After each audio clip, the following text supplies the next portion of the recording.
Hi. Essential of marketing എന്ന മൈനറിൽ നമുക്ക് discuss ചെയ്യാനുള്ള അടുത്ത ചാപ്റ്റർ എന്ന് പറയുന്നത് പ്രൊഡക്റ്റ് ആൻഡ് പ്രൈസിങ് ഡിസിഷനാണ്.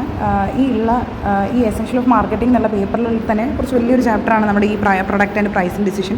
ഇതിൽ പ്രൊഡക്റ്റും അതേപോലെ തന്നെ പ്രൈസിങ് സ്ട്രാറ്റജി, പ്രൈസിങ് മെത്തേഡ്സ് ഒക്കെ പഠിപ്പിച്ചു തരാൻ മെയിനായിട്ട് പഠിക്കാനായിട്ടുള്ളത്. അതിൽ ആദ്യമായിട്ട് നമുക്ക് നോക്കാനുള്ള ഒരു ഭാഗമാണ് ഇമ്പോർട്ടൻ്റ് ആയിട്ട് എല്ലാ മാർക്കറ്റിംഗ് ബുക്സിലും ചോദിക്കാനുള്ള ഒരു സാധ്യതയുള്ള ഒരു ക്വസ്റ്റ്യാണ് മാർക്കറ്റിംഗ് മിക്സ് എന്താണെന്നുള്ളത്. ഓക്കെ, അപ്പോൾ നമുക്ക് അവിടെ നിന്ന് സ്റ്റാർട്ട് ചെയ്യാം. Marketing mix is important tool used by marketing manager to design the process of marketing in an organisation. ഒരു ഓർഗനൈസേഷനിൽ മാർക്കറ്റിംഗ് പ്രോസസ്സിന് ആവശ്യമായിട്ടുള്ള ഒരു ഇമ്പോർട്ടൻറ്റ് ടൂൾസിനെയാണ് നമുക്ക് എന്താണ് മാർക്കറ്റിംഗ് മിക്സ് എന്ന് പറയുന്നത് അല്ലേ. വേറെ രീതിയിൽ പറയുകയാണെങ്കിൽ marketing mix is A set of controllable variables. അതായത് മാർക്കറ്റിംഗ് ആക്ടിവിറ്റീസിന് വേണ്ടിയിട്ടുള്ള ഒരു കൺട്രോളബിൾ വേരിയബിൾസിൻ്റെ ഒരു സെറ്റിനെയാണ് നമ്മൾ എന്താ പറയുന്നത് മാർക്കറ്റിംഗ് മിക്സ് എന്ന് പറയുന്നത്. അതുകൊണ്ട് തന്നെ മാർക്കറ്റിംഗ് മിക്സ് എന്ന് പറയുന്നത് combination of various elements, namely product, price, അതേപോലെ പ്ലേസ് ആൻഡ് പ്രൊമോഷൻ. മെയിനായിട്ട് പറയുകയാണെങ്കിൽ product, price, place of promotion ഇങ്ങനെയുള്ളത് ഒരു സെറ്റ് ഓഫ് കോമ്പിനേഷൻ ഓഫ് എലമെൻറ്റ്സിനെയാണ് നമ്മൾ മാർക്കറ്റിംഗ് മിക്സ് എന്ന് പറയുന്നത്. ഈ മിക്സ് യൂസ് ചെയ്തിട്ടാണ് നമ്മൾ മാർക്കറ്റിംഗ് ആക്ടിവിറ്റീസ് ഒക്കെ ചെയ്യുന്നത്. അതിൽ നമുക്ക് ചോദിക്കാൻ സാധ്യതയുള്ള ഭാഗമാണ് 4 P's ഓഫ് മാർക്കറ്റിംഗ്. മാർക്കറ്റിംഗിൻ്റെ 4 P's ഏതൊക്കെയാണെന്ന് പറഞ്ഞാൽ ഒന്ന് പ്രൊഡക്റ്റാണ്, രണ്ടാമത് പ്രൈസ്, പ്ലേസ്, പ്രൊമോഷൻ. ഇതെന്തായാലും പഠിക്കാം. പിന്നെയുള്ള ഒരു ചോദ്യമാണ് 4 C's ഇൻ മാർക്കറ്റിംഗ് ചോദിക്കാം. അതിൽ ആദ്യത്തെ സി എന്ന് പറയുന്നത് കസ്റ്റമർ നീഡ് ആൻഡ് വാണ്ട് ആണെങ്കിൽ സെക്കൻഡ് സി എന്ന് പറയുന്നത് കോസ്റ്റ് ടു ദി കസ്റ്റമറും, മൂന്നാമത് കൺവീനിയൻസ് ആൻഡ് നാലാമത്തെ സി എന്ന് പറയുന്നത് കമ്മ്യൂണിക്കേഷൻ. അപ്പോൾ പ്രൊഡക്റ്റ് എന്താണ്, പ്രൈസ് എന്താണ്, പ്ലേസ്, പ്രൊമോഷൻ, ഇതൊക്കെ നമ്മൾ പഠിച്ചുകൊണ്ടിരുന്ന ഭാഗങ്ങളാണ്. അപ്പോൾ ഇതെന്താണെന്ന് നോക്കാം. ഇനി ഒരു ന്യൂ കൺസെപ്റ്റ് അല്ലെങ്കിൽ ഒരു new element of marketing mix ഏതൊക്കെയാണെന്ന് വെച്ചാൽ പാക്കേജിങ്ങും പബ്ലിക് റിലേഷൻ, പബ്ലിക് ഒപ്പീനിയൻ, അതുപോലെ പൊളിറ്റിക്സ്. പിന്നെ ഇതാണ് ആദ്യമായിട്ട് നമുക്ക് ഈ ചാപ്റ്ററിൽ മെയിനായിട്ട് പഠിക്കേണ്ട ഭാഗമാണെങ്കിൽ അടുത്തത് മെയിനായിട്ടുള്ള പഠിക്കാനുള്ള ഭാഗങ്ങളാണ് പ്രൊഡക്റ്റും പ്രൊഡക്റ്റിൻ്റെ ക്ലാസിഫിക്കേഷൻസ്. പ്രൊഡക്റ്റ് പറഞ്ഞാൽ നമുക്കറിയാം a product is anything that has the ability to satisfy customers need. Customers need satisfy ചെയ്യുന്ന എന്തിനും നമുക്ക് എന്ത് പറയാം, പ്രൊഡക്റ്റ് ആണെന്ന് പറയാം അല്ലേ. അതുകൊണ്ടാണ് product is anything that could be offered to satisfy customer need and want. കസ്റ്റമറുടെ നീഡും വാണ്ടും സാറ്റിസ്ഫൈ ചെയ്യാൻ വേണ്ടിയിട്ട് യൂസ് ചെയ്യുന്ന അല്ലെങ്കിൽ ഓഫർ ചെയ്യുന്ന എന്തിനും നമുക്ക് പ്രൊഡക്റ്റ് ആണെന്ന് പറയാം. ഇനി ഈ പ്രൊഡക്റ്റിനെ നമ്മൾ ക്ലാസിഫൈ ചെയ്തിരിക്കുന്നത് 2 രീതിയിലാണ്. On the basis of durability or ടാഞ്ചിബിലിറ്റിയും, അതേപോലെ on the basis of consumption. ഡ്യൂറബിലിറ്റിൻ്റെ ബേസിലും നമുക്ക് പ്രൊഡക്റ്റിനെ പലതായിട്ട് ക്ലാസിഫൈ ചെയ്യാം. അതിൽ മെയിനായിട്ട് വരുന്നതാണ് non durable goods, durable goods, services. Non durable goods എന്ന് പറഞ്ഞാൽ ദീർഘകാലം യൂസ് ചെയ്യാൻ പറ്റാത്ത ഗുഡ്സ്. അതേപോലെ തന്നെ consumed fast and purchased frequently. നമ്മൾ ഇടയ്ക്കിടയ്ക്ക് വാങ്ങിച്ചുകൊണ്ടിരിക്കുന്നതും വേഗം തന്നെ കൺസ്യൂം ചെയ്യുന്ന ഗുഡ്സിനെ നമുക്ക് നോൺ ഡ്യൂറബിലിറ്റി ഗുഡ്സ് ആയിട്ട് പറയാം. അതുപോലെ ഡ്യൂറബിൾ ഗുഡ്സ് എന്ന് പറഞ്ഞാൽ these goods can be used for long term. നമുക്ക് ലോങ് ടേമിന് വേണ്ടിയിട്ട് യൂസ് ചെയ്യാൻ പറ്റുന്ന ഗുഡ്സിനെ ഡ്യൂറബിൾ എന്നും. സർവീസസ് എന്ന് പറഞ്ഞാൽ അത് ഒരു നമുക്ക് benefit or satisfaction offered for the സെയിൽസിന് നമ്മൾ ഓഫർ ചെയ്യുന്ന ബെനിഫിറ്റ് അല്ലെങ്കിൽ അതിന് സാറ്റിസ്ഫാക്ഷൻ അല്ലെങ്കിൽ ഒരു ആക്ടിവിറ്റീസ് നമുക്ക് എന്താണ് സർവീസസ് ആണെന്ന് പറയാം. ഇനി രണ്ടാമത് on the basis of consumption. കൺസംഷൻ്റെ ബേസിൽ നമുക്ക് ഗുഡ്സിനെ കൺസ്യൂമർ ഗുഡ്സ് എന്നും ഇൻഡസ്ട്രിയൽ ഗുഡ്സും എന്ന് ക്ലാസിഫൈ ചെയ്യാം.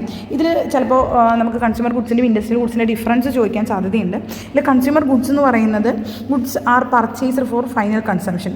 ഏത് ഗുഡ്സാണോ നമ്മൾ ഫൈനൽ കൺസംഷന് വേണ്ടി പർച്ചേസ് ചെയ്യുന്നത് അത്രയും ഗുഡ്സ് നമുക്ക് കൺസ്യൂമർ ഗുഡ്സ് എന്ന് പറയാം. അതിൻ്റെ മെയിൻ ക്യാരക്ടർ പറയുകയാണെങ്കിൽ final consumption, finished product, brand name, utility, associated services, symbolism, അതുപോലെ കമ്മ്യൂണിക്കേഷൻ പാക്കേജസ്, പേഴ്സണൽ കൺസൾട്ടേഷനുള്ള ഗുഡ്സിനെയാണ് നമ്മൾ കൺസ്യൂമർ ഗുഡ്സ് എന്ന് പറയുന്നത്. കൺസ്യൂമർ ഗുഡ്സിനെ തന്നെ നമുക്ക് എഗെയിൻ 4ആയിട്ട് ക്ലാസിഫൈ ചെയ്യാം. കൺവീനിയൻസ് ഗുഡ്സ്, നമ്മൾ കൺവീനിയൻറ്റിന് വേണ്ടിയിട്ട് വാങ്ങിക്കുന്ന ഗുഡ്സിന് കൺവീനിയൻസ് ഗുഡ്സും, ഷോപ്പിംഗ് ഗുഡ്സ് എന്നുള്ള രീതിയിലും, അതേപോലെ സ്പെഷ്യാലിറ്റി ഗുഡ്സ്, അൺസോൾഡ് ഗുഡ്സ് എന്നുള്ള രീതിയിൽ നമുക്ക് എഗെയിൻ കൺസ്യൂമർ ഗുഡ്സിനെ കാറ്റഗറൈസ് ചെയ്യാം. ഇനി ഇൻഡസ്ട്രിയൽ ഗുഡ്സ് എന്ന് പറഞ്ഞാൽ these goods are mean for use of production of other goods or business പർപ്പസിന് വേണ്ടിയിട്ടോ മറ്റു ഗുഡ്സ് പ്രൊഡ്യൂസ് ചെയ്യാൻ വേണ്ടിയിട്ട് യൂസ് ചെയ്യുന്ന ഗുഡ്സിനെയാണ് ഇൻഡസ്ട്രിയൽ ഗുഡ്സ് എന്ന് പറയുന്നത്. ഈ ഇത്തരത്തിൽ ഗുഡ്സ് ഒരിക്കലും നമുക്ക് ഫൈനൽ കൺസംഷന് വേണ്ടിയിട്ട് യൂസ് ചെയ്യാനായിട്ട് സാധിക്കില്ല. അതിന് തന്നെ നമുക്ക് റോ മെറ്റീരിയൽ ആയിട്ടും ക്യാപിറ്റൽ എക്യുപ്മെൻ്റ് ആയിട്ടും ആക്സസറി പാർട്സ് ആയിട്ടും കോമ്പോണൻറ്റ് പാർട്സ്, സപ്ലൈസ്, അതേപോലെ ഇൻഡസ്ട്രിയൽ ഓർ പ്രൊഫഷണൽ സർവീസസ് ആയിട്ട് നമുക്ക് എഗെയിൻ കാറ്റഗറൈസ് ചെയ്യാം. അപ്പോഴേ പറഞ്ഞ പോലെ ഇൻഡസ്ട്രിയൽ ഗുഡ്സിൻ്റെയും കസ്റ്റമർ ഗുഡ്സിൻ്റെ ഡിഫറൻസ് ചോദിക്കാം. ഇൻഡസ്ട്രിയൽ ഗുഡ്സ് എന്ന് പറഞ്ഞാൽ മെയിനായിട്ട് യൂസ് ചെയ്യുന്ന പ്രൊഡ്യൂസർ ആണെങ്കിൽ കൺസ്യൂമർ ഗുഡ്സ് എന്ന് പറയുന്നത് കൺസ്യൂമേഴ്സ് ആയിരിക്കും യൂസ് ചെയ്യുന്നുണ്ടാവുക. അതേപോലെ ഇൻഡസ്ട്രിയൽ ഗുഡ്സിൻ്റെ വോളിയം എന്ന് പറയുന്നത് ഹൈ വോളിയമായിട്ടായിരിക്കും പർച്ചേസ് ചെയ്യുന്നുണ്ടാവുക. കൺസ്യൂമർ ഗുഡ്സ് എന്ന് പറയുന്നത് പർച്ചേസ് ചെയ്യുന്നത് ലോ വോളിയമും. Demand is derived from consumer goods. Consumer ഗുഡ്സിൻ്റെ ഡിമാൻഡാണ് ഇൻഡസ്ട്രിയൽ ഗുഡ്സിൻ്റെ ഡിമാൻഡിനെ ഡിറൈവ് ചെയ്യണമെങ്കിൽ കൺസ്യൂമർ ഗുഡ്സ് എന്ന് പറയുന്നത് ഡിമാൻഡ് ഡയറക്റ്റായിട്ടായിരിക്കും. കസ്റ്റമർ ഡയറക്റ്റായിട്ട് ഡിമാൻഡ് ചെയ്യുന്ന ഗുഡ്സിനെയാണ് കൺസ്യൂമർ ഗുഡ്സ് എന്ന് പറയുന്നത്. അതേപോലെ ദീസ് ഗുഡ്സ് അവൈലബിൾ ഫൈനൽ പ്രൊഡക്ഷന് വേണ്ടിയിട്ട് യൂസ് ചെയ്യുന്നതിന് ഇൻഡസ്ട്രിയൽ ഗുഡ്സും, അതേപോലെ തന്നെ ഫൈനൽ കൺസംഷന് വേണ്ടിയിട്ട് പോകുന്ന ഗുഡ്സിനെ കൺസ്യൂമർ ഗുഡ്സ് നമുക്ക് പറയാം. അതുപോലെ നമ്പർ ഓഫ് ബയേഴ്സ് എന്ന് പറയുന്നത് ഇൻഡസ്ട്രിയൽ ഗുഡ്സിൽ ലോ ആണെങ്കിൽ കൺസ്യൂമർ ഗുഡ്സിൽ ലാർജ് ആയിരിക്കും. ചാനൽ ഓഫ് ഡിസ്ട്രിബ്യൂഷൻ കമ്പാരിറ്റീവ്ലി കുറവായിരിക്കും ഇൻഡസ്ട്രിയൽ ഗുഡ്സിൽ. പിന്നെ സാധ്യതയുള്ള ഒരു ഭാഗമാണ് സർവീസസ് പറഞ്ഞാൽ നമുക്കറിയാം ഇൻടാഞ്ചിബിൾ ആണ്. അതേപോലെ തന്നെ നോൺ സെപ്പറേറ്റബിൾ ആയിട്ടുള്ള എന്തിനും നമുക്ക് എന്താണ് സർവീസസ് ആണെന്ന് പറയാം. ഇന്നത്തെ ഡേയിൽ നമുക്ക് ഏറ്റവും കൂടുതൽ ഉപയോഗിക്കാൻ പറ്റുന്ന ഒരു ഭാഗം, അല്ലെങ്കിൽ നമ്മൾ പ്രൊഡക്റ്റ് പോലെ തന്നെ യൂസ് ചെയ്യുന്ന ഒരു തിങ്സ് എന്ന് പറയുന്നത് സർവീസാണെന്ന് പറയാം. അതേപോലെ ഗുഡ്സും സർവീസിൻ്റെയും ചോദിക്കാൻ സാധ്യതയുടെ ഡിഫറൻസ് ടെക്സ്റ്റ് ബുക്കിൽ നമുക്ക് അത് കാണുന്നില്ല. സാധാരണ ക്വസ്റ്റ്യൻ പേപ്പറിൽ കണ്ടുവരുന്ന ഒരു ഭാഗമായതുകൊണ്ടാണ് ഞാൻ അതിൻ്റെ ഒരു നോട്ട് ഇവിടെ ഇട്ടിരിക്കുന്നത്. ഇനി ഒന്ന് പഠിക്കാനായിട്ടുള്ള ഒരു ഭാഗമാണ് ന്യൂ പ്രൊഡക്റ്റ് ഡെവലപ്മെൻറ്റ്. ഒരു പുതിയ പ്രൊഡക്റ്റ് എങ്ങനെയാണ് നമുക്ക് ഡെവലപ്പ് ചെയ്യാം, അതിങ്ങനെ മാർക്കറ്റ് ചെയ്യാം എന്നുള്ളതാണ്. അതിൻ്റെ ന്യൂ പ്രൊഡക്റ്റ് എന്ന് പറഞ്ഞാൽ നമുക്കറിയാം develop and commercialise new product according to the product planning. നമുക്കൊരു പ്രൊഡക്റ്റ് പ്ലാനിങ്ങിലൂടെ ഒരു പുതിയ പ്രൊഡക്റ്റ് എങ്ങനെയാണ് ഡെവലപ്പ് ചെയ്യുക എന്നുള്ളതിൻ്റെ ഭാഗങ്ങളാണ് ഇതിൽ വരുന്നത്. അതിൻ്റെ മെയിൻ ആയിട്ടുള്ള സ്റ്റേജസ് എന്തൊക്കെയാണെന്ന് പറഞ്ഞാൽ ആദ്യം നമുക്കറിയണം ഒരു ന്യൂ പ്രൊഡക്റ്റ് നമ്മുടെ വേണ്ടിയിട്ടുള്ള ഐഡിയ ജനറേറ്റ് ചെയ്യുക, അത് സ്ക്രീൻ ചെയ്യണം, പിന്നെ അതിന് വേണ്ടിയിട്ടുള്ള കാര്യങ്ങളൊക്കെ ഡെവലപ്പ് ചെയ്തത് ടെസ്റ്റ് ചെയ്യിപ്പിക്കണം, ബിസിനസ് അനാലിസിസ് ചെയ്യണം, ആ പ്രൊഡക്റ്റ് ഡെവലപ്പ് ചെയ്യണം, അതിന് വേണ്ടിയിട്ടുള്ള മാർക്കറ്റ് ടെസ്റ്റ് ചെയ്യുക, അത് മാർക്കറ്റ് ലോഞ്ച് ചെയ്യുക, അത് കഴിഞ്ഞ ശേഷം പോസ്റ്റ് പർച്ചേസ് അല്ലെങ്കിൽ പോസ്റ്റ് ലോഞ്ച് നമുക്ക് ഇവാലുവേഷൻസ് ഒക്കെ നടത്തണം.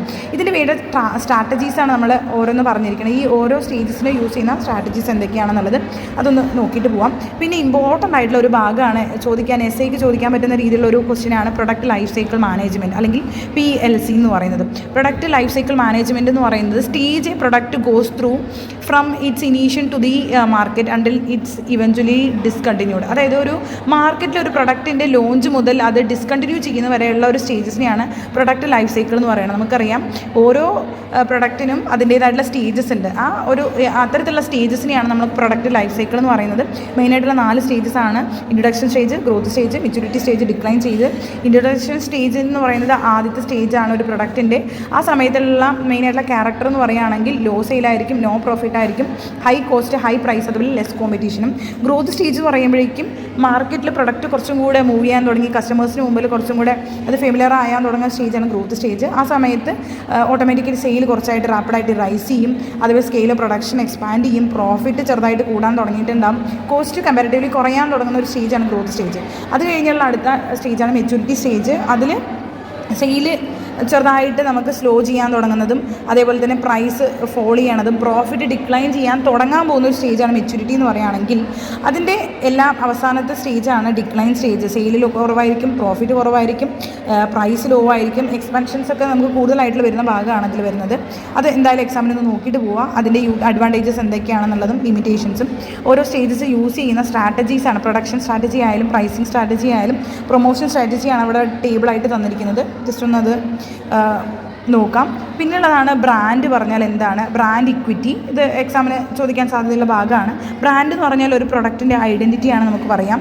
Branding simply means naming A product four it's identification and distinction. ഒരു പ്രൊഡക്റ്റിന് വേണ്ടിയിട്ടുള്ള ഒരു ഐഡൻറ്റിറ്റിയാണ് അതിൻ്റെ ബ്രാൻഡ് എന്ന് പറയുകയാണെങ്കിൽ. ബ്രാൻഡ് ഇക്വിറ്റി എന്ന് പറയുന്നത് value and strength of A brand. അതായത് കസ്റ്റമേഴ്സിൻ്റെ മുമ്പിൽ ഒരു ബ്രാൻഡിൻ്റെ സ്ട്രെങ്ത്തും അതിൻ്റെ വാല്യൂവിനെയാണ് നമ്മൾ എന്താണ് ബ്രാൻഡ് ഇക്വിറ്റി എന്ന് പറയുന്നത് അല്ലേ. അതായത് brand it A value build in A brand. ബ്രാൻഡിൻ്റെ ഒരു വാല്യൂ ബിൽഡ് ചെയ്യണതിനെയാണ് ബ്രാൻഡ് ഇക്വിറ്റി എന്ന് പറയുന്നത്.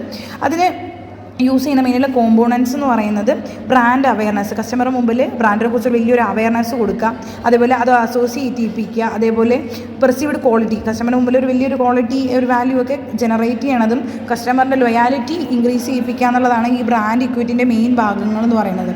അതേപോലെ ഇതൊക്കെയാണ് മെയിനായിട്ട് ചോദിക്കാൻ സാധ്യതയുള്ള ഭാഗങ്ങളെന്ന് പറയുന്നത് എക്സാമിന്. പിന്നെ ബ്രാൻഡ് ബിൽഡിംഗ്, നമുക്കറിയാം കസ്റ്റമറിനുള്ളിൽ ഒരു നല്ലൊരു ബ്രാൻഡ് ബിൽഡ് ചെയ്യിപ്പിക്കാം. അതേപോലെ ബ്രാൻഡ് ബിൽഡിംഗ് എന്ന് പറയുന്നത് ഒരു ക്രിയേറ്റിംഗ് അല്ലെങ്കിൽ സ്ട്രെങ്തനിങ് അല്ലെങ്കിൽ ബ്രാൻഡ് പ്രിഫറൻസ് അല്ലെങ്കിൽ ബ്രാൻഡ് ഐഡൻറ്റിറ്റി കസ്റ്റമറുടെ മൈൻഡിൽ എന്താണ് ജനറേറ്റ് ചെയ്യിപ്പിക്കുക എന്നുള്ളതിനെയാണ് ബ്രാൻഡ് ബിൽഡിംഗ് എന്ന് പറയുന്നത്. ബ്രാൻഡ് പൊസിഷൻ എന്ന് പറഞ്ഞാൽ എപ്പോഴും ബ്രാൻഡിൻ്റെ പൊസിഷൻ എന്താണ് കസ്റ്റമറിന് മുമ്പിൽ വലുതായിട്ട് ബിൽഡ് ചെയ്യിപ്പിക്കുക എന്നുള്ളതാണ് കേട്ടോ. കസ്റ്റമേഴ്സ് ആ ബ്രാൻഡിനോട് എപ്പോഴും വിശ്വസ്തത ഉണ്ടാവണം അല്ലെങ്കിൽ ഉള്ളതാണ് എന്നുള്ള രീതിയിലേക്ക് മാറ്റണം. അതിനെയാണ് ബ്രാൻഡ് പൊസിഷൻ എന്ന് പറയുന്നത്. കസ്റ്റമറുടെ മുമ്പിൽ ഒരു ഫേവറബിൾ ആയിട്ടുള്ള പ്ലേസ് ബിൽഡ് ചെയ്യിപ്പിക്കുക എന്നുള്ളതാണ്. ടൈപ്പ് ഓഫ് ബ്രാൻഡ് പൊസിഷൻ എന്ന് പറഞ്ഞ് അതിൻ്റെ യൂസ് ചെയ്യുന്ന സ്ട്രാറ്റജീസാണ് കസ്റ്റമർ സർവീസസ്. കസ്റ്റമറിന് സർവീസസ് പ്രൊവൈഡ് ചെയ്യുക. അപ്പോൾ നമുക്ക് എന്താണ് ഒരു ബ്രാൻഡ് ഇമേജ് കുറച്ചും കൂടി നമ്മുടെ മുമ്പിൽ ഇൻക്രീസ് ചെയ്യാൻ പറ്റും. കൺവീനിയൻറ്റ് ബേസ്ഡ് ആയിട്ടുള്ള ബ്രാൻഡിങ് സ്ട്രാറ്റജീസ് യൂസ് ചെയ്യാം. Price based position strategies brand പൊസിഷനിൽ ഉണ്ട്. അതുപോലെ features based lifestyle positioning, problem and solving പൊസിഷൻസൊക്കെയാണ് മെയിനായിട്ട് വരാൻ സാധ്യതയുള്ളത്. പിന്നെ ബ്രാൻഡ് ഡിഫറൻസിയേഷനും അതിൻ്റെ സ്ട്രാറ്റജീസ് ജസ്റ്റ് ഒന്ന് നോക്കി വയ്ക്കുക കേട്ടോ, ചോദിക്കാൻ സാധ്യതയുള്ള ഒരു ഭാഗമാണ്. പിന്നെ പഠിക്കാനുള്ള ഒരു ഭാഗമാണ് വാറണ്ടി ഗ്യാരണ്ടി. നമ്മളെല്ലാവരും ചെറുപ്പം മുതൽ കേട്ട് വരുന്ന ഭാഗങ്ങളാണ്.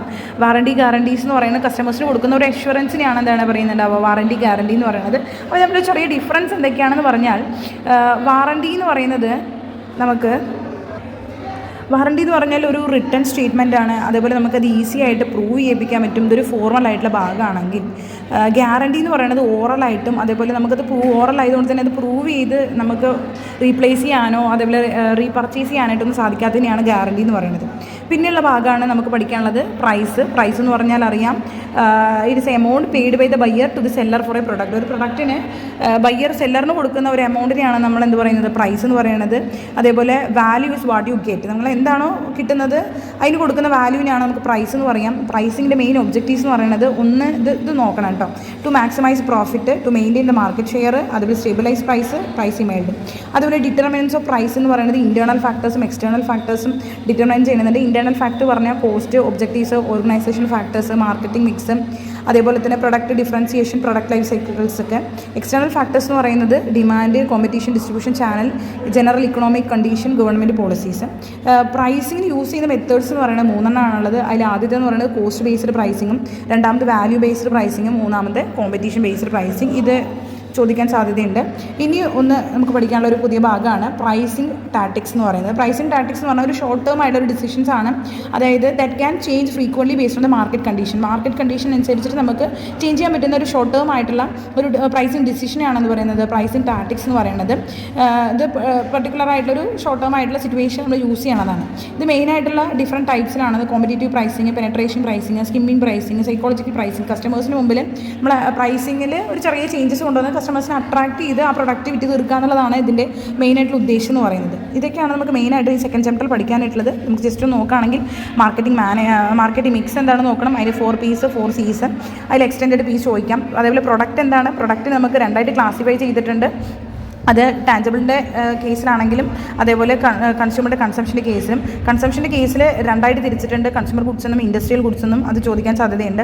അതേപോലെ നമുക്ക് നോക്കണം ഒരു ന്യൂ പ്രൊഡക്റ്റ് ഡെവലപ്പ് ചെയ്യണത് എങ്ങനെയാണ്, അതിൻ്റെ സ്റ്റേജസും അതിൻ്റെ സ്ട്രാറ്റജീസും നോക്കി വയ്ക്കാം.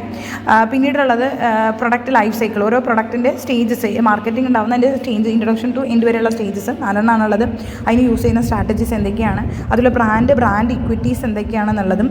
അതേപോലെ പിന്നെ ഈ ചാപ്റ്ററിൽ നോക്കാനുള്ള ഭാഗങ്ങളിൽ വേറൊന്നാണ് വാറണ്ടി, എന്താണ് ഗ്യാരണ്ടിയും, പ്രൈസിങ്ങിൻ്റെ ഡിറ്റർമിനേറ്റ് ചെയ്യുന്ന ഫാക്ടേഴ്സും അതിൻ്റെ മെത്തേഡ്സും. ഇതാണ് മെയിനായിട്ട് പഠിക്കാനായിട്ടുള്ളത്.